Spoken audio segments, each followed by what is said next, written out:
And a jolly good morning to you from a beautiful, bright and breezy, sunny summer morning here in North Hertfordshire. And today this is going to be a short little walk, but one that's could be quite appealing to a number of you, that you can bring your car to, walk over the beautiful chalk hills and downs here, and to the village of Pegsdon, where at the end, if you time it right, there is a pub, which will be suitable, of course, for its facilities, not least food and drink. I'm at a lay-by on the B655 road, the Barton / Hitchin road, and that road runs from Hitchin in that direction to Barton Le Clay in that direction. And I would say this lay-by I'm in, which of course is your ideal place to start your walk if you're bringing your car, is nearly fell down a hole again. I'm frequently doing that. Is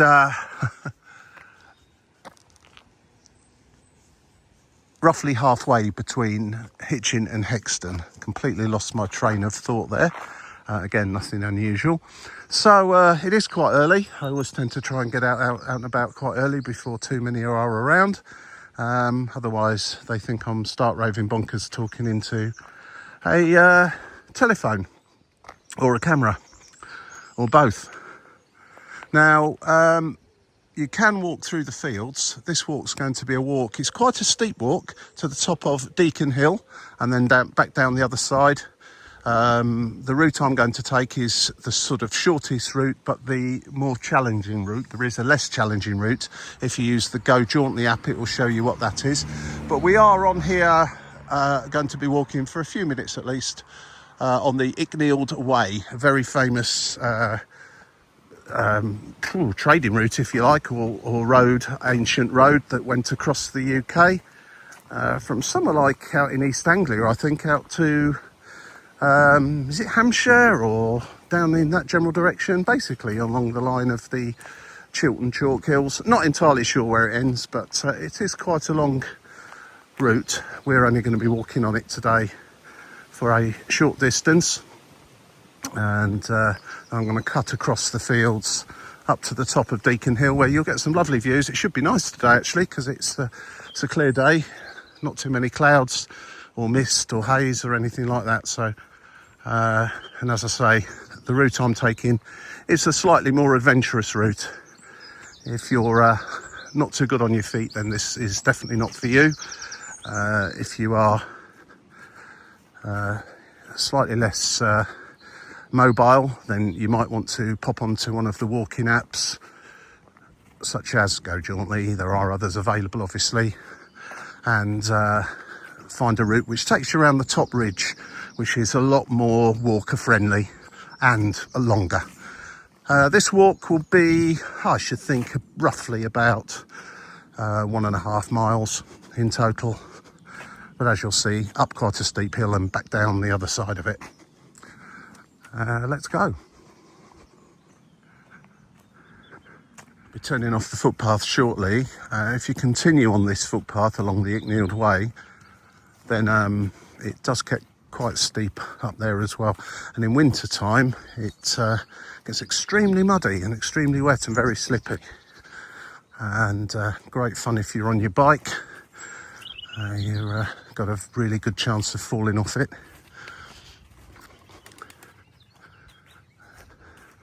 Absolutely fabulous morning. I love walking in late spring, early summer. First thing in the morning, you've got the light, of course. We're not too far off now, the longest day. Another 3 weeks or so. And it will be upon us. And then the nights start drawing in again. Can you believe that? And the kids aren't even reached their school summer holidays. Very strange that, I always think. That in this day and age, school children are having their school holidays when summer's more or less ended.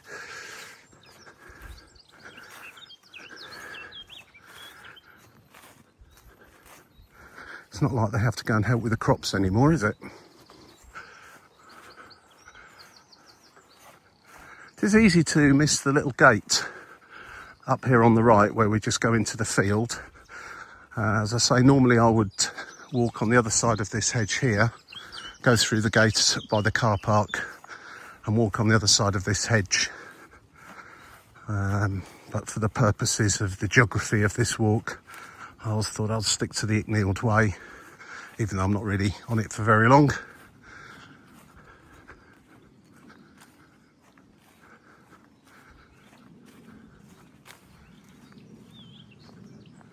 It's starting to feel the hill building. Probably doesn't come out on the camera, but it's just starting to increase the gradient now. As it certainly will when we walk up towards Deacon Hill. It's a bit of a strange illusion I always find when you walk up here, as opposed to walking in the field just next to us. It feels like you've gone too far and you've missed the gate. I can just see where the gate will be there with the break in the trees and the light shining through. But if you walk this route regularly on the other side, it seems to be a lot quicker getting to this point. I can see a lot of sheep in the field just next to me. Another good reason to go in there, of course, keep your dog on the lead, but if you have a dog, of course.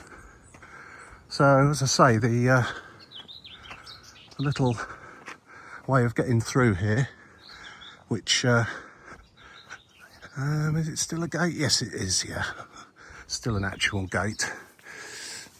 At one time, this gate was broken and you had to... Oh, the gate is now locked. Right. So, yeah, that is... I was about to say this gate used to be locked. It still is locked. So you have a second option, and the only option, of to climb over the fence. This is where I switched the camera off for a minute or two. That's Deacon Hill, by the way. Doesn't it look fine? Safely navigated. I'm not sure why the gates are locked actually, but perhaps it's because it's lambing season and discourage people from coming in here. There's no sign to say you shouldn't or you can't. It's a permissive field, and if you come from the car park, you'll just come up there to where I am now, or just cut across the middle of the field on the path and go through the gate there. And let's head to the top of the hill. There's a little sign here. Could do with a bit of a wash down, I think. Gives you some details of Deacon Hill and the flowers and animals you're likely to see, wildlife you're likely to see up there. Mostly sheep, some cattle sometimes. Lots of butterflies. A lot of butterfly enthusiasts come up onto the chalk hills because there's quite some unique or rare butterflies live here, apparently. They seem pretty chilled out, don't they?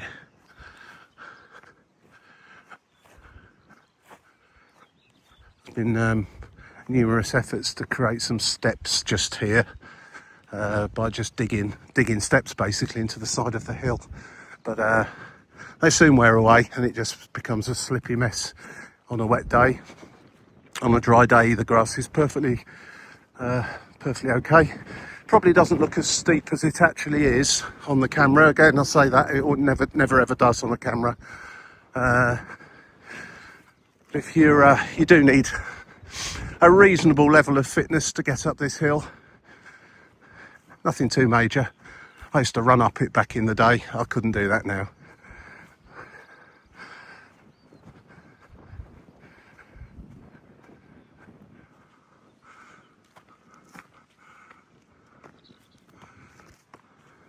Nah.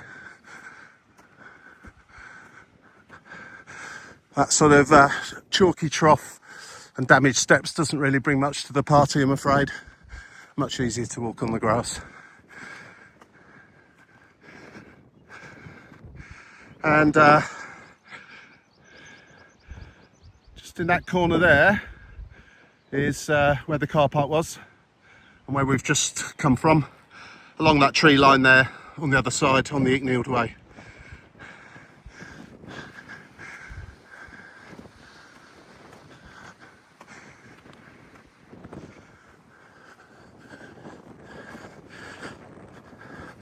It's quite blowy up the top here. Sorry if it's blowing on the microphone. I know that sounds horrendous.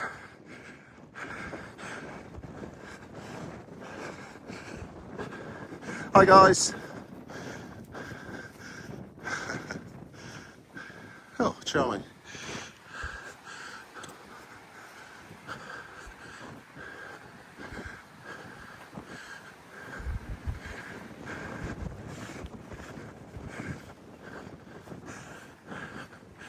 So, you can take a slightly more leisurely, less hilly route over there, up to the top, just over there, and head over that way, round the ridge, back down to Pegsdon. As I say, not going to be doing that today. I'm going to take the quick route, or steep route, down into the village. So for the benefit of those that use Ordnance Survey maps or want to just Google, this trig pillar has got a number on it, which I shall show you and read out to you now, so you can, if you wish. OSBM Sierra 7162 S7162 Ordnance Survey trig pillar.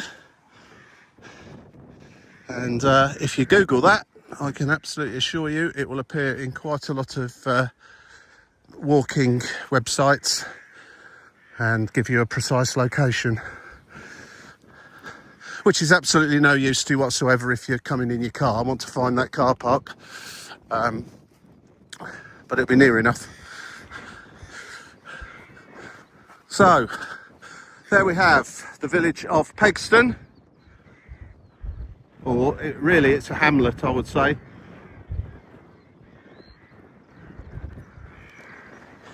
And I'm going to scramble down the hill. Some beautiful views. It's lovely to maybe bring a rug up here, some snacks and a drink, and just sit up here on a warm summer's day. It's absolutely beautiful just to sit here on the downs and watch the scenery. And the red kites flying and scooping down to try and catch little mammals and that kind of thing.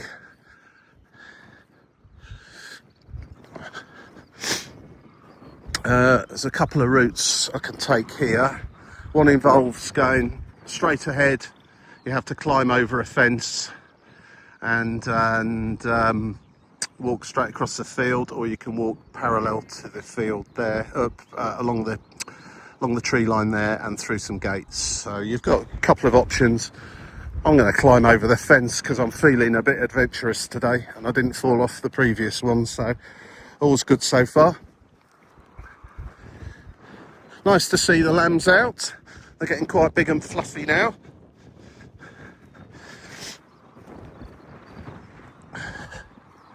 Mums always look a bit concerned. They don't need to worry about me. As I say, if you come up here, great place to walk your dog, but remember when the sheep are there and the lambs to keep them on a lead. And if you do bring up your snacks and drinks and things, remember to take that litter away. Not everybody does, I'm afraid. Not everybody does, but mostly it's very clean and lovely up here. The odd bit of litter, I guess, we can put down to accidental. There's certainly no deliberate littering up here by the looks of things, which is good. So, if you haven't worked out your calf muscles in a while, walking down this hill will certainly give them a little bit of a wake up. And if you, like me, have got less than perfect knees these days, that will also wake them up too. And you will notice walking up for me is always a lot better than walking down hills, for the knees at least. And I wonder what you guys think. Is it normal? Just the same for everybody, or is it just because I've got worn out knees? And when my son came up here with my son many years ago, he's a grown man now, he decided to run down the hill, and of course it is steep, and he just kept running and running and running, and to be fair to him, he didn't actually fall down, which is a minor miracle. But he managed to run all the way basically where the sheep are ahead of us, where the fence is, and yeah, how he did it, it was probably about 5 years of age, little legs going. If I tried that now, I'd make about 2 steps and end up landing on my nose, I should imagine. Know your limits.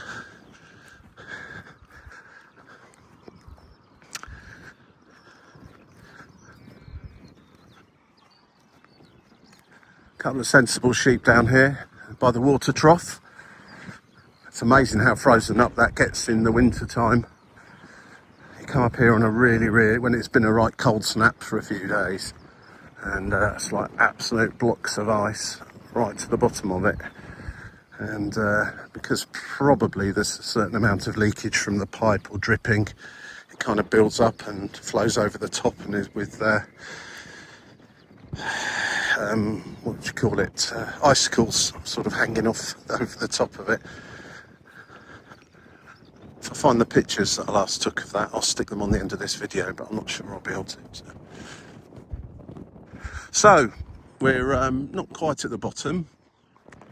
There's Deacon Hill from the other side, back up there, and oh, I said I was going to climb over the.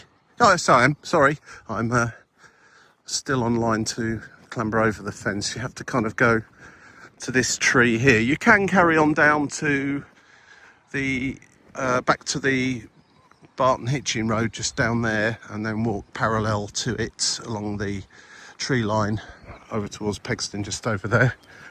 And there's gates. Alternatively, you can use this little route here, I think. They repaired it. It used to be kind of there. Oh no, I'm going to carry on. No, there's barbed wire on the top now. There wasn't last time I came. I'm not going to risk any. Don't want to be singing soprano later today, so I'm going to avoid that. Climbing over barbed wire.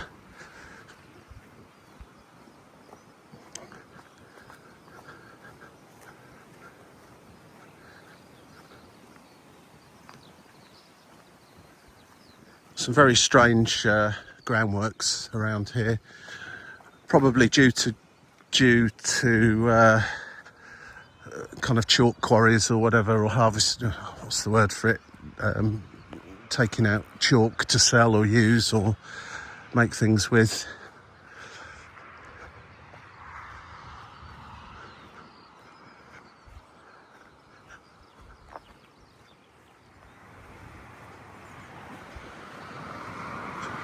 So, get down to the bottom by the road here. Do not climb over this fence and walk along the road. That would be a very, very foolish thing to do. There is a perfectly good footpath that runs alongside the road right here. And it's amazing actually how many times when I walk this route that the gates aren't locked again. I'm not entirely sure if you didn't, there's going to be a huge problem, but there's been obviously locks there put there for a reason. So I tend to operate on the basis of if it's possible to shut it and lock it, do so. Amazing how many times you find sometimes that like little hook lock there or a rope over the top of the gate to hold it shut to stop the animals getting into different fields is the main reason. The sheep. But it's amazing how many times you find them undone. Almost to the point where you think someone's done this deliberately, which I can't believe is the case, but it I don't know, maybe just people need educating a little bit more about these things. It just makes sense, surely. Right, so This is not a direction I often walk. I tend to walk in the opposite direction along here. So this is a nice change with the sun behind me. Not dazzling. It's a very busy road, the Barton to Hitchin road. It's only a single lane in each direction, and it can get people, get quite a few cyclists going along it as well, which sometimes gets drivers making less than perfect manoeuvres, let's say. So just best avoided. Now then, the road ahead, as I say, that goes off to Barton le Clay, and before that you'll come to the village of Hexton, which is a nice little Hertfordshire village. Now this is a Hertfordshire walk, except we're now entering into Bedfordshire. The little village or hamlet of Pegsdon is actually just, if you look at it on the map, in a little kind of dog leg, if you like, in the border, and appears is in fact in Bedfordshire. So I'm not quite sure where the county line is or the border, but it's somewhere around here. It's possibly along the road, and I'm still in Hertfordshire until I cross the road. I don't actually know. When you look on the map, it's never entirely sure, and I think the borders must have moved and changed quite a lot over the years. Some different maps show it differently. So anyway, all that aside, not that it really matters. This is a Hertfordshire walk, another Hertfordshire walk that finishes up at a pub. I'm going to be putting another one out in the next week or so, pub to pub walk. And if you enjoyed this video, please click on the like button and subscribe if you like, and you'll get details of the next videos as and when they come out. Plus I've got literally over 1,000 videos in the catalogue of walks, both here in Hertfordshire, around the UK, in Europe and further afield, but mostly around this part of the world, as this is where I live. Those funny earthworks there, sort of mounds, it looks like when they first put them up, it looked like they're excavations for, you know, building houses or something like that. And I thought, oh my word, surely not. They're surely not going to destroy this beautiful habitat, build houses. But actually, they were quick to put this sign up here, which the cows, the cattle, when they're here, seem to enjoy scratching themselves up against, which is probably why it's sort of looking a bit dog-eared and bent and falling over and worn out and all that kind of thing. Yeah, I think the cattle like to come and scratch themselves here. Butterfly banks, that's what they are. As I say, there's some rare breeds that habitat or live in this habitat, whatever the word is for it, and that's to try and help them a little bit. So it's ever so windy. Back to you in a minute. You really do want to make sure this gate is kept shut, and that's highlighted no more than this looks like a brake disc been added to this to help pull it shut if someone forgets to put that over there. The Wildlife Trust Chiltern Hills sign there gives you some useful information. And this is Pegsdon and Hitchin Road on the B655. So this brings us to the end of this walk. Short little walk along this footpath will take us to a pub that used to be called the Live and Let Live until a couple of years ago, maybe a few more than that actually. But it was taken over, changed hands, changed names, refurbished, lots of different things happened to it. I've not been in since it became The View, I will be quite honest with you. I'm not a massive frequenter of pubs, but I understand it is a lot better than it was previously. But you may, if you know this area, may know it as the Live and Let Live, now called The View. And so, thank you for watching. That's taken about probably about 45 minutes all in all. A tea break here and a walk back to the car. We'll take another 45 minutes. So thank you for watching. As I say, if you like this and you're still watching it, please click on the like button, press subscribe, and even that yellow bell, which will let you know when the new videos come out. Someone even sat in those pod things, having their breakfast, presumably, because it's still quite early. Thanks for watching. I'll catch you again in the next one. Cheers for now. Bye-bye.